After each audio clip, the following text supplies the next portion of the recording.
ধন্যবাদ। একটা কথা না বললে নয়, আমাদের সেলিমের কথা অনেকগুলো কথা চলে আসছে, যেমন সমাজ কল্যাণ সংস্থাতে আমাদের এটা একটা রেজিস্টার্ড সংস্থা, আমাদের একটা সংগঠন। আমরা গত কয়েকদিন আগে আমি স্বাধীন সহ কয়েকদিন গিয়েছিলাম সমাজ কল্যাণ অফিসে। অত্যন্ত দুঃখের বিষয়, আজকে যারা চর দখল করে বসে আছেন, আসলে আমার মধ্যে এটা আসা উচিত ছিল না, কষ্টের থেকে বলছি, সেখানে একটা অ্যাপ্লিকেশন নাই তাদের কমিটি। এবং আমি শুনেছি গত মিটিংয়ে নাকি তারা বলেছে, একটা প্রশ্নের জবাব দিয়েছে, সম্ভবত আমাদের মিজান প্রতিনিধি সেদিন তাকে প্রশ্ন করেছিল যে আপনাদের কমিটির মেয়াদ কতদিন আছে, এটা শেষ হয়ে গেছে। ওনারা এখন বর্তমান যে তথাকথিত সাধারণ সম্পাদক ফারুক সাহেব নাকি বলেছেন যে আমরা 6 মাসের এক্সটেনশন করে আনছি। ওনার মতো একটা লোক, একটা মালিক এইভাবে ধাপ্পাবাজ দিতে পারে আমার জানা ছিল না। অত্যন্ত দুঃখের সহিত বলছি কথাটা।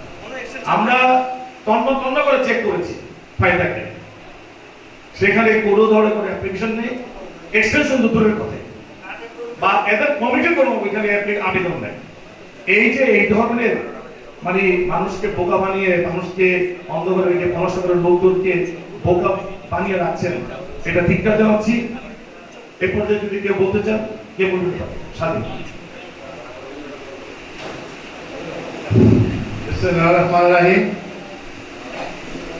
আমি গোলাম কিবরিয়া স্বাধীন, পলাশনগর বাসী, এবং যেটা বললে আপনারা হয়তো কি করবেন, আমি ওই বর্তমান কমিটির সহসভাপতি। আমি একটা কথা বলি, সেটা হলো কি, আমি এই সহসভাপতি হয়েছি অপশনের মাধ্যমে। 5ই আগস্টের পরে আমাদের প্রায় 27 জনকে কপ করে নেওয়া হয়েছে। সেটা কপ করে নেওয়া হয়েছে, এই ব্যাপারটা আমি কয়েকবারই ফারুক সাহেব বলছিলাম যে আমাদের যে কপ করে নিলে এটা সমাজ কল্যাণ থেকে তো একটা লিখিত দিবে, সে এই পর্যন্ত আমাকে দিতে পারে নাই। বারবারই করছে যে এটা কপশন হয়ে গেছে। অথচ আমি আমার আরেকটু পরিচয় দিই, সেটা হলো কি, আমি 2006 সাল থেকে যখন বাক্কারমণির সভাপতি, তখনও আমি সেই কমিটিতে ছিলাম, এবং মেজর সাহেবের কমিটি ছিল, তখনও আমিও ছিলাম, এবং আমাদের তোফাজ্জল ভাই যে সভাপতি ছিল সেই কমিটি, আমি পরপর 4-5বারই কমিটিতে ছিলাম। কিন্তু আমার দুঃখের বিষয় বলতে চাই যে মানে এই কমিটির মতো আমি এই আরো যে 4টে কমিটি পার করছি এরকম পাইনি। যে কারণে আমি পূর্ববারে কয়েকদিন আগে আমি বলছি যে আমাদের এই ম্যাচটা, এই কমিটির ম্যাচ শেষ হয়ে গেছিল 25/3/2026 শেষ, মানে যেটা তারা কমিটি বানাইছে। কিন্তু এই কমিটির ম্যাচ শেষ হওয়ার পর আমি বারবার অনেকবার বলছি যে এই কমিটি যেহেতু ম্যাচ শেষ হয়ে গেছে, আপনার অ্যাডপ কমিটি দেন, না হইলে একটা নির্বাচন কমিটি গঠন করে নির্বাচনের প্রক্রিয়া দেন। তারা আমার কথা শুনে তখন আমি তারপরে এই ব্যাপারে আমি পূর্বের সাথে আলাপ নিয়ে আমরা সমাজ কল্যাণে যাই। সমাজ কল্যাণে যাই আমরা কিছুই পাইনি, যেটা সে 6 মাসের মানে ও মেয়ের বাড়াবে।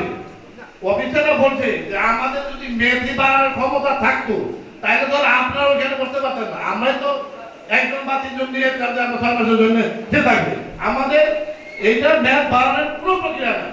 আপনারা একটা প্রস্তাব দিলে আমরা সেই প্রস্তাবটা গ্রহণ করতে পারবো, কিন্তু আমাদের কোনো এখতিয়ার নাই যে আপনাদের সমিতিতে 3-4জন বসাইতে পারবো।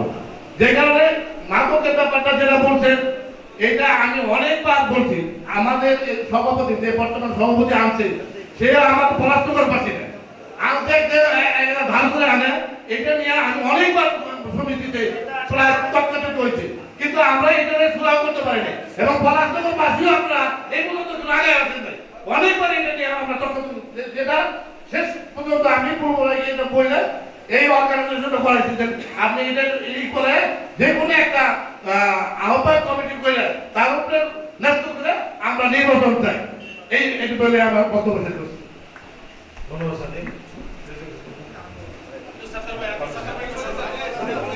আমাদের